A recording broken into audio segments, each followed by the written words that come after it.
Bienvenue dans le podcast à contre-courant, le podcast des mères audacieuses, le rendez-vous inspirant qui met en lumière des femmes et des hommes qui ont choisi de redéfinir leur trajectoire, de créer leur propre voie et de conquérir leur indépendance. Je suis votre hôte, Nathalie Grimaud-Morvillet, et je suis honorée de vous accompagner dans ce voyage extraordinaire. Après plus de 15 ans en tant que salariée dans le domaine du marketing digital et après 4 discriminations à la maternité, j'ai décidé de prendre mon indépendance pour mieux profiter de mes enfants sans renoncer à ma carrière professionnelle. Avec la tribu digitale, j'aide désormais les parents à en faire de même. Dans ce podcast, à chaque épisode, nous vous présenterons des histoires captivantes de mères audacieuses, de pères engagés, mais surtout de parents déterminés qui ont trouvé le courage de se réinventer pour mieux concilier leur vie personnelle et professionnelle. Qu'il s'agisse de maman, de papa ou de famille, notre podcast est un espace où chacun peut trouver une source d'inspiration, de conseils et de perspectives pour embrasser un avenir empreint de flexibilité, d'épanouissement et de conciliation, ainsi que de succès. Si vous êtes à la recherche de nouvelles manières de penser et ou de travailler, ou encore d'astuces, c'est le podcast qu'il vous faut. Prenez dès à présent votre boisson préférée et c'est parti! Retrouvons-nous dans le nouvel épisode du jour. Bonjour à toutes et à tous. De nos jours, de plus en plus de personnes aspirent à aligner leur carrière avec leur intérêt personnel et surtout à trouver un travail qui les passionne véritablement. Mais en réalité, comment y parvenir? Comment transformer ces passions en une véritable source de revenus? C'est ce que nous allons explorer aujourd'hui ensemble avec notre nouvelle invitée, Marina. Bonjour Marina. Bonjour Nathalie. Je suis ravie de t'accueillir sur ce podcast et pour commencer, est-ce que tu peux te présenter à celles et ceux qui nous écoutent? Alors, je vais me présenter de manière un peu particulière parce que moi, je me considère comme une indépendante slasheuse. Donc, slasheuse, je ne sais pas si tout le monde connaît le mot, ça fait référence au slash à la barre en travers, en fait, parce que pour moi, je n'ai pas un seul métier, j'ai plusieurs métiers différents et c'est ça qui compose mon entrepreneuriat. Donc déjà, en fait, quand je me suis lancée il y a 3 ans, je me suis lancée en tant que community manager et aussi je me suis lancée en tant qu'animatrice pour raconter des histoires aux enfants, en fait. Parce que je suis partie à la base de mes passions, on en reparlera tout à l'heure, en fait. Donc là, en fait, mes activités, c'est community manager, c'est aussi animatrice en médiathèque. Je fais aussi de l'accompagnement d'indépendants en groupe ou en individuel sur la partie communication et organisation. Je fais des ateliers lecture pour les enfants et des ateliers connaissance de soi. Et j'anime aussi en parallèle un réseau d'entrepreneurs. Waouh, donc effectivement, tu es bien dans la définition. C'est ça. Mais en dehors de tout ça, tu es aussi maman. Eh oui, effectivement. Et combien d'enfants as-tu? Alors, je suis maman depuis 2017, donc j'ai une fille qui a 6 ans et demi. Et pour moi, en fait, l'entrepreneuriat, c'est vraiment aussi combiner mon rôle de maman avec mon activité. Et moi, le but de mon entrepreneuriat, c'est de travailler 28 heures par semaine pour pouvoir être avec ma fille le week-end, le mercredi après-midi, l'amener à l'école et aller chercher à l'école. Donc, en fait, faire tout ça en 28 heures, ça peut paraître waouh, mais il faut faire des choix. Et moi, c'est comme ça que je vois ma vie et je m'épanouis comme ça avec mon double rôle d'indépendante et de maman. Eh oui, effectivement, et je comprends tout à fait. Comment on s'est rencontrés? Est-ce que tu peux nous raconter un petit peu? Alors, on s'est rencontrés en fait à la tribu digitale, c'est-à-dire que moi en mai 2020, quand il y a eu le Covid, mais bon, je réfléchissais déjà avant depuis quelques temps de ce que je pouvais faire parce que j'étais dans le salariat et je m'ennuyais ferme. Et je suis tombée par hasard pendant le Covid sur une pub Facebook qui parlait de la tribu digitale, de la formation de community manager, organiser son temps en tant qu'indépendante et maman. Donc, ça m'a bien intéressée. Et puis, du coup, notre premier contact, ça a été par téléphone pour que tu m'expliques un peu le concept. Et j'ai totalement adhéré. Et puis ensuite, j'ai suivi la formation. Et ensuite, on a continué à se suivre. Tu m'as fait confiance un temps aussi pour gérer les réseaux sociaux de la tribu. Et donc, on est toujours resté en lien par rapport à tout ça. Exactement. Et c'est vrai que tu as eu un superbe parcours, mais on va y revenir justement. Une petite question spécifique que je pose à chacune de mes invitées. Si tu étais une femme à impact connu, qui serais-tu et pourquoi? C'est une question assez particulière parce que moi, en fait, être une femme à impact connu, c'est quelque chose qui ne m'intéresse pas du tout. Je déteste la médiatisation, être responsable de choses, me dire je ne peux pas être naturelle parce que qu'est-ce que les gens vont dire de moi. Je ne suis pas du tout dans ça, donc en fait, ça ne me fait pas du tout rêver d'être une femme à impact. Donc malheureusement, je ne peux pas t'en dire plus. Moi, ce que je veux, c'est être moi et être un modèle pour ma fille et puis inspirer des entrepreneurs locaux autour de moi. Et ça me suffit largement.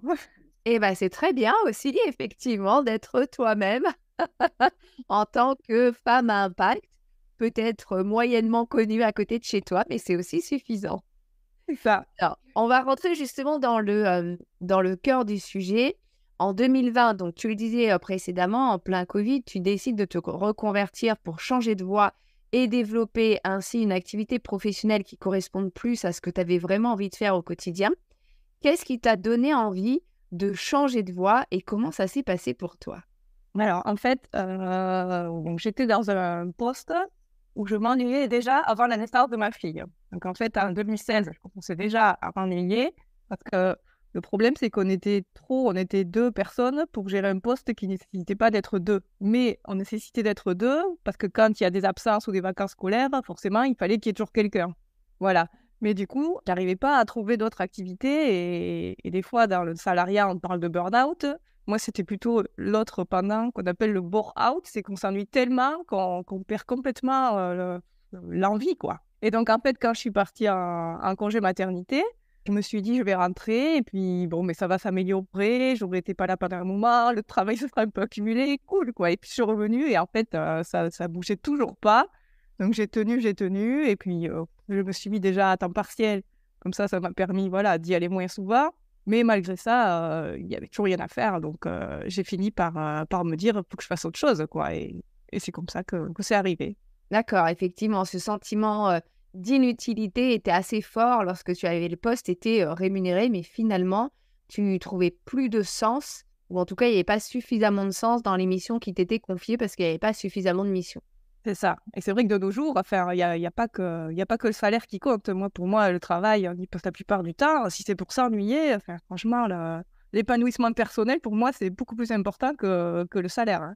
Je te comprends totalement. Et donc, tu as décidé de te créer un métier sur mesure, donc là, qui est complètement sur mesure, puisque finalement, tu as 50 métiers en un sur tes 28 heures de travail par semaine. Tu es d'ailleurs la preuve vivante que c'est possible de changer de voie et de se créer vraiment un métier ou en tout cas un entrepreneuriat qui te corresponde à 100%. Mais je suis quasiment sûre que nos auditeurs et surtout nos auditrices imaginent que c'est un rêve inatteignable. Parce que la société nous inculque depuis, je dirais longtemps, en tout cas depuis qu'on est tout petit et toute petite, que le salariat, c'est la sécurité, qu'il faut faire donc des études pour ensuite rentrer dans une entreprise et puis faire plus ou moins toute sa carrière, etc. Et que finalement, l'entrepreneuriat, c'est un peu la loterie et surtout l'insécurité financière, l'insécurité de travailler avec des clients, etc. Mais on constate aujourd'hui que finalement, le salariat n'est plus autant la sécurité que ce qu'on pensait, parce qu'il y a des entreprises qui licencient, il y a des entreprises qui font faillite, etc.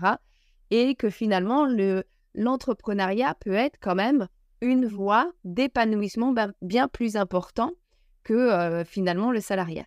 Qu'est-ce qui t'a, toi, permis de remettre en cause ce bon vieux schéma du salariat et puis surtout de sortir de la pensée commune que finalement travailler dans le public, travailler dans une entreprise, c'était une sécurité toute tracée pour ta retraite? Effectivement. Donc déjà, quand j'ai dit à mes parents, j'en ai marre, je veux partir, je vais me mettre à mon compte, là, ils ont halluciné. Ils disent, non, mais tu peux pas, hein. Enfin, parce que je travaille dans une administration française, voilà, le genre d'entreprise où tu vas jusqu'à ta retraite et où tu démissionnes pas et où tu as ton salaire assuré jusqu'à la fin des jours.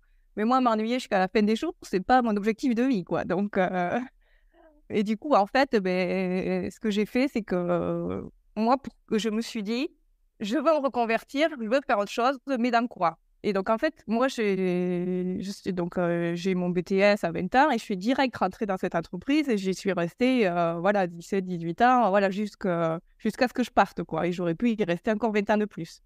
Donc, en fait, j'ai connu que ça.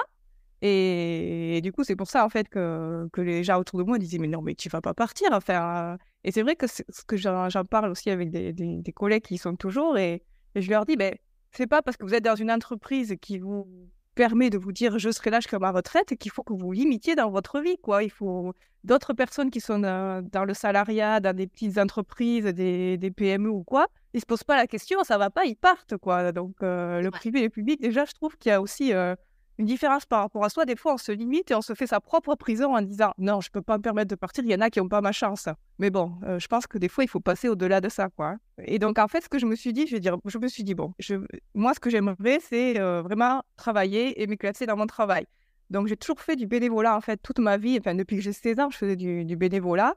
Et donc, j'ai réfléchi, je me suis dit, qu'est-ce que j'aime faire? Qu'est-ce que je fais déjà en bénévolat? Parce que je m'aperçois qu'il y a des gens ce que je fais en bénévolat, il y a des gens qui le font et c'est leur travail et ils sont payés pour. Donc, pourquoi, en fait, je ne transformerais pas mon bénévolat en vrai travail qui me rémunère? C'est clair. C'est comme ça, en fait, que je suis partie de mon idée. Donc, moi, dans ce que je faisais, en fait, en bénévolat, j'ai été secrétaire d'un club de basket pendant, je sais pas, 15 ou 20 ans. Mais du coup, c'était il y a très longtemps. Donc, en fait, c'était le début d'Internet et tout ça. Donc, en fait, j'avais mis en place le site Internet, les réseaux sociaux, voilà, les mails, tout ça.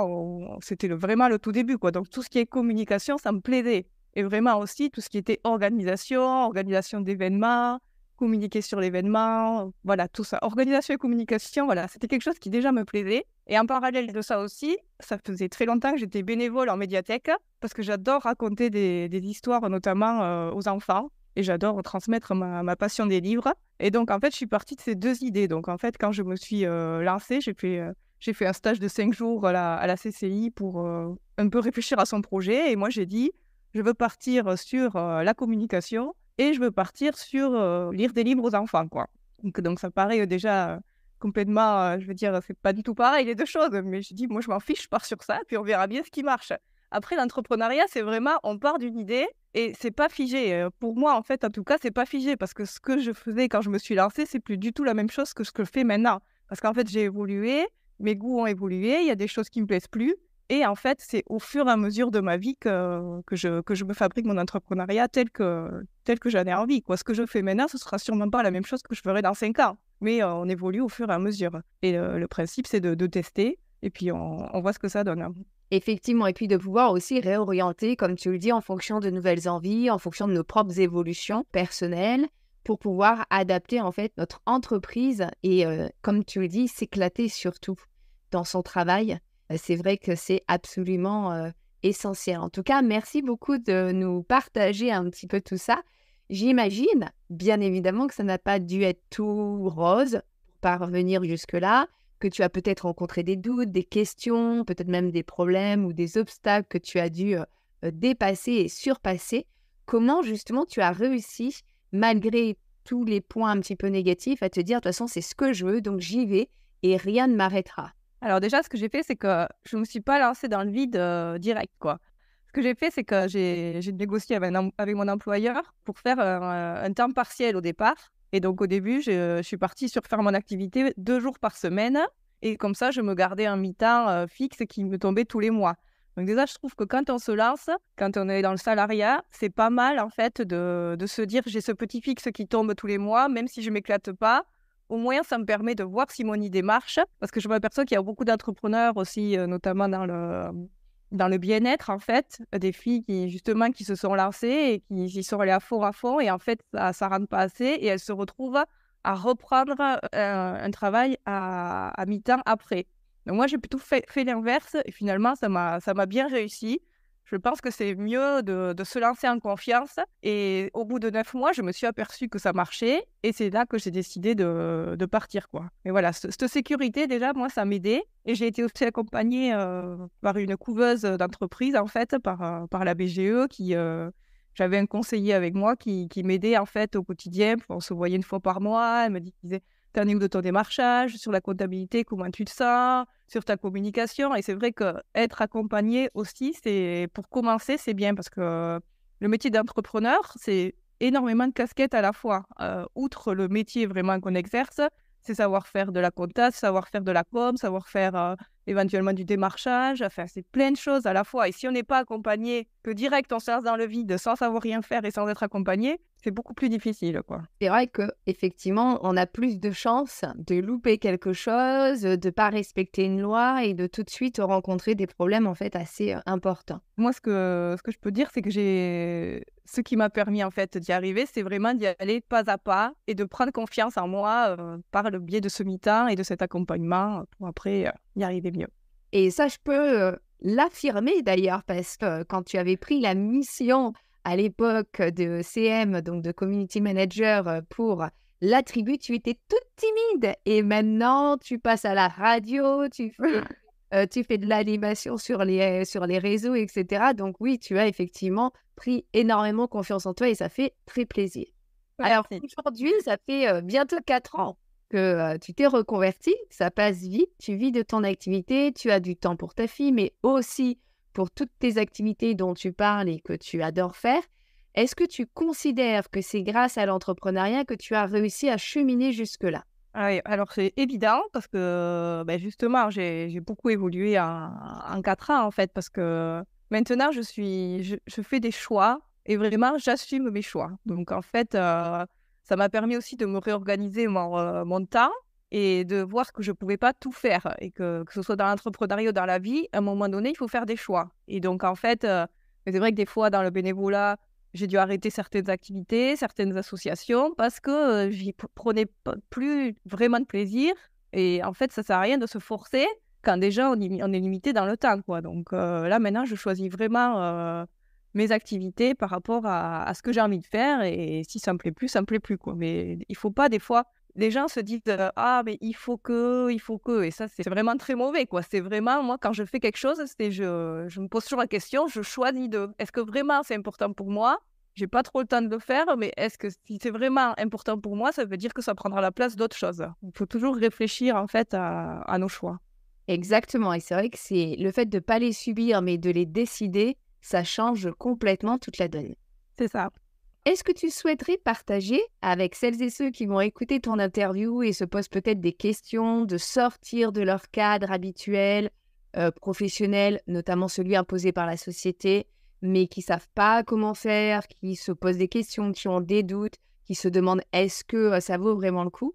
Est-ce que tu as justement quelques conseils ou quelques astuces ou quelque chose à partager avec ces personnes-là? Comme je le disais tout à l'heure, c'est déjà commencer petit, parce que vouloir voir en grand dès le départ et partir pleine vie, c'est moi ce que je pense que c'est pas génial, quoi. Donc commencer petit à petit et tester. Donc peut-être dans un premier temps, comme j'ai dit, dans la mesure du possible, se mettre en temps partiel, au moins un jour par semaine, voilà, pour essayer de se dire bon, mais je vais y aller petit à petit et je vais voir comment ça marche.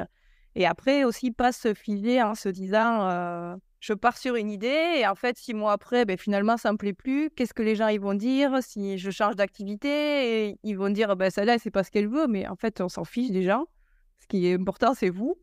Et puis on peut aussi se tromper puis s'apercevoir que ça nous plaît pas et passer sur autre chose. Moi au début j'étais partie sur plusieurs idées d'activités. Il y en a une que j'ai complètement arrêtée. Il y en a d'autres qui me sont venues parce que mes clients sont venus me chercher pour ça alors qu'à la base c'était pas dans mon offre.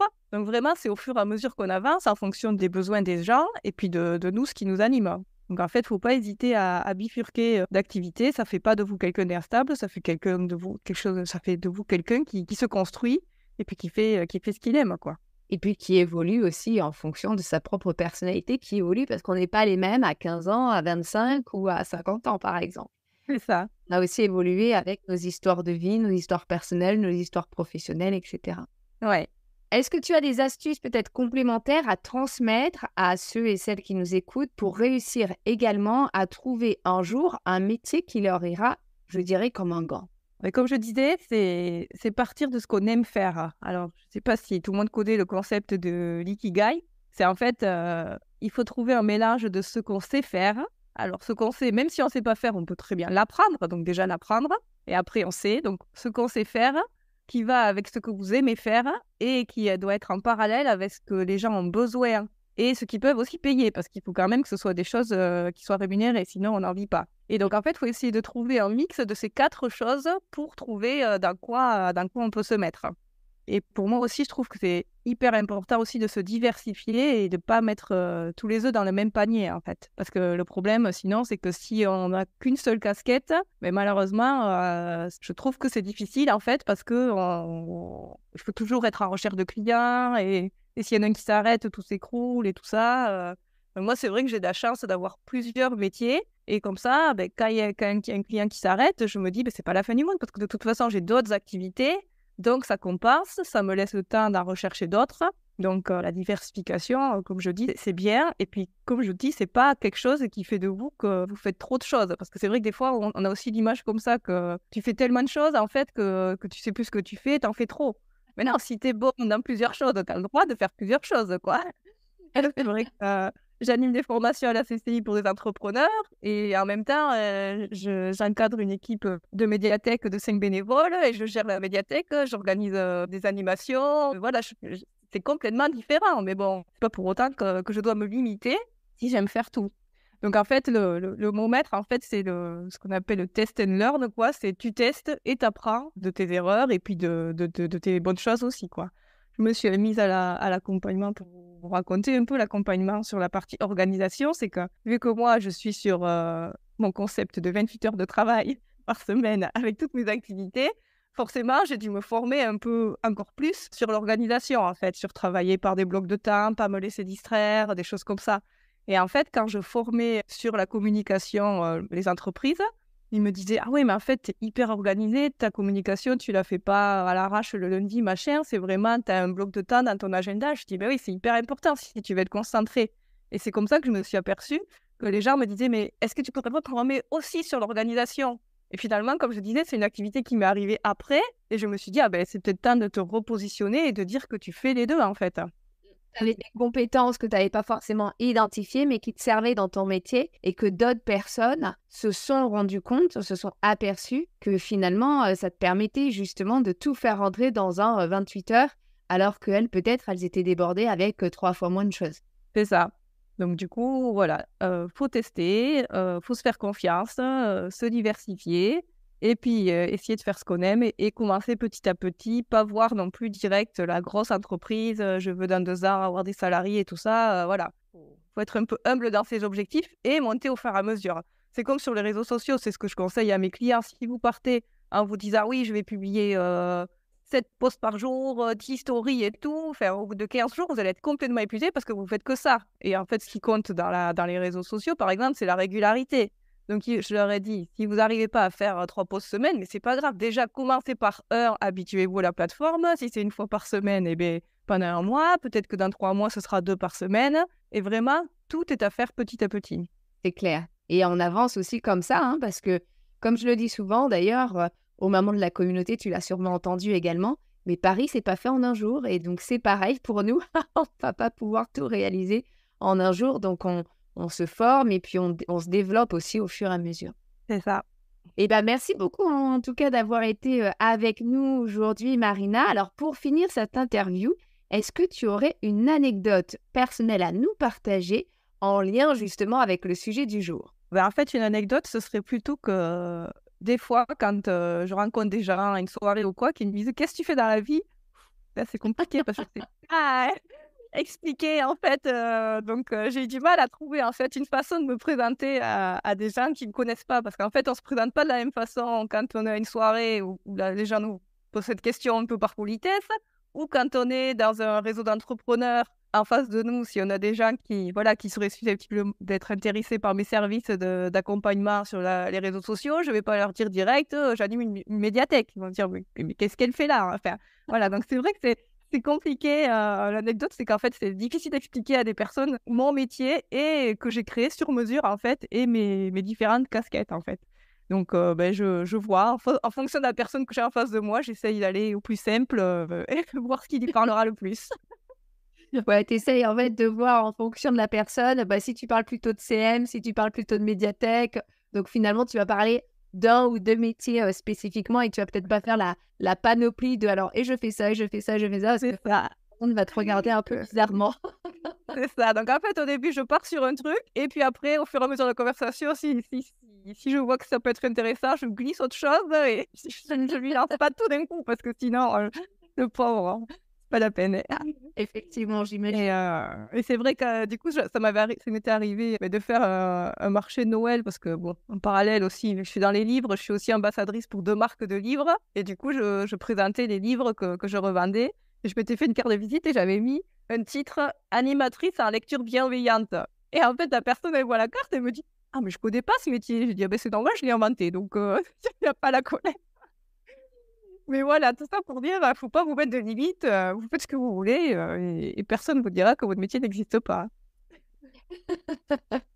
En tout cas, merci beaucoup. Merci pour ton temps, pour tes conseils, ton partage aussi, qui j'espère intéressera énormément les personnes qui vont nous écouter parce qu'il est vraiment très riche et il montre que finalement on peut tout faire et qu'il ne faut pas se mettre de limites, qu'on peut être notre seule limite et qu'on peut se retrouver nous-mêmes dans notre propre prison avec un certain nombre de croyances limitantes et que finalement, en se donnant les moyens, on peut vraiment avoir un métier qui corresponde, ou plusieurs métiers, qui correspondent en fait à ce que l'on recherche et à ce qui nous fait du bien au quotidien pour pouvoir être épanoui et puis profiter de la vie aussi comme tu le fais également. Et c'est surtout, en fait, aussi être à l'écoute des opportunités et voir un peu ce qu'il y a autour. Parce que là, actuellement, moi, je travaille en médiathèque et il se trouve que ça représente 10 heures par semaine. Donc, mine de rien, sur mes 28 heures, c'est pas négligeable. En fait, c'est quasiment un mi-temps.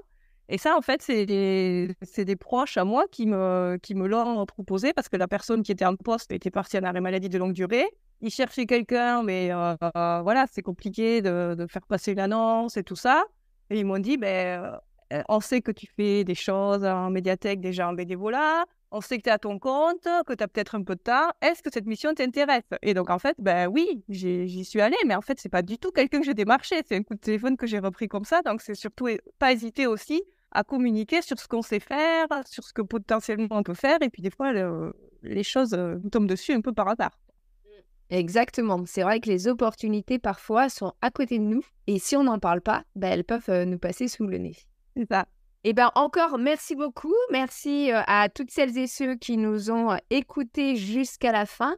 N'hésitez pas à nous mettre un petit commentaire ou une note sur 5 sur votre plateforme préférée pour nous encourager à continuer et permettre également que cette interview soit écoutée et découverte par de nouvelles personnes. Je vous souhaite à chacune et à chacun une très belle journée, après-midi, soirée, et je vous retrouve la semaine prochaine avec une prochaine invitée et un nouvel épisode. À très vite.